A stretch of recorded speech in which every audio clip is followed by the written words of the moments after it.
കറിയൊന്നും ഉണ്ടാക്കാൻ ഒരു മൂഡില്ല, പക്ഷേ പള്ള നിറച്ച് നല്ല ടേസ്റ്റിൽ ഒരു ചോറ് തിന്നും വേണം.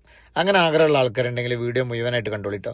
ഒരു ചട്ടി അടുപ്പത്ത് വെച്ചിട്ട് 4 സ്പൂൺ വെളിച്ചെണ്ണ, 75 കടക്, 4 വെളുത്തുള്ളി, ചെറിയ കഷ്ണം ഇഞ്ചിയും ചതച്ചത് ഇട്ടിട്ട് നന്നായി പച്ചക്കുത്ത് മാറണ വരെ ഒന്ന് മൂപ്പിച്ചെടുത്തിട്ട് 7 അല്ലി കരിവേപ്പിന്റെ ഇട്ട് അതൊന്ന് കൂട്ടി യോജിപ്പിച്ച് ഒരു വലിയ തരായി ഉള്ളി ചെറുതാക്കി അരിഞ്ഞു ഇതിലോട്ടിട്ട് ഒരു പച്ചമുളക് 6 കീറാക്കി അരിഞ്ഞതും ഇട്ടിട്ട് ഇത് നന്നായി കൂട്ടി യോജിപ്പിച്ച് ഉള്ളി ഒരു വാടിയ മുല്ലപ്പൂവിന്റെ നിറയപ്പളെ ഒരു ചെറിയ മീഡിയം തരായി തക്കാളി ചെറുതാക്കി അരിഞ്ഞതും ഇതിലോട്ടിട്ട് തക്കാളിയും ഉള്ളിയും ഏകദേശം നമ്മൾ വിചാരിച്ച കോലത്തിൽ വെന്ത് കഴിഞ്ഞാല് 4 സ്പൂൺ മുളക് പൊടി, ഒരു നുള്ളു മഞ്ഞപ്പൊടി, 4 സ്പൂൺ ഗരം മസാല ഇട്ടിട്ട് ഇതിന്റെ പച്ചമണം മാറണ വരെ ഇതെല്ലാം പാടെ നന്നായി കൂട്ടി യോജിപ്പിച്ച് ഈ മസാലയൊക്കെ ഒന്ന് സൈഡിലോട്ട് മാറ്റിയിട്ട് ഒരു 3 മുട്ട ഇതിലേക്ക് പൊട്ടിച്ച് വാർന്നിട്ട് ആവശ്യത്തിനുള്ള ഉപ്പ് ഇട്ടിട്ട് ഈ മുട്ട ഒന്ന് നന്നായി ചിക്കി പരത്തിയിട്ട് ഈ മസാലയുമായിട്ട് കൂട്ടി യോജിപ്പിക്കുക. ഇനി ഇതിലേക്ക് ഒരു 10 കരിവേപ്പിന്റെ ഇട്ടിട്ട് ഇതിക്ക് ഏത് ചോറ് വേണമെങ്കിലും ചേർക്കാം. ഞാനിവിടെ സാധാ ചോറ് തന്നെ ഇട്ടിട്ട് ഇത് നന്നായി കൂട്ടി യോജിപ്പിച്ച് ചൂടോട് കൂടി തന്നെ സെർവ് ചെയ്ത് കഴിക്കട്ടോ.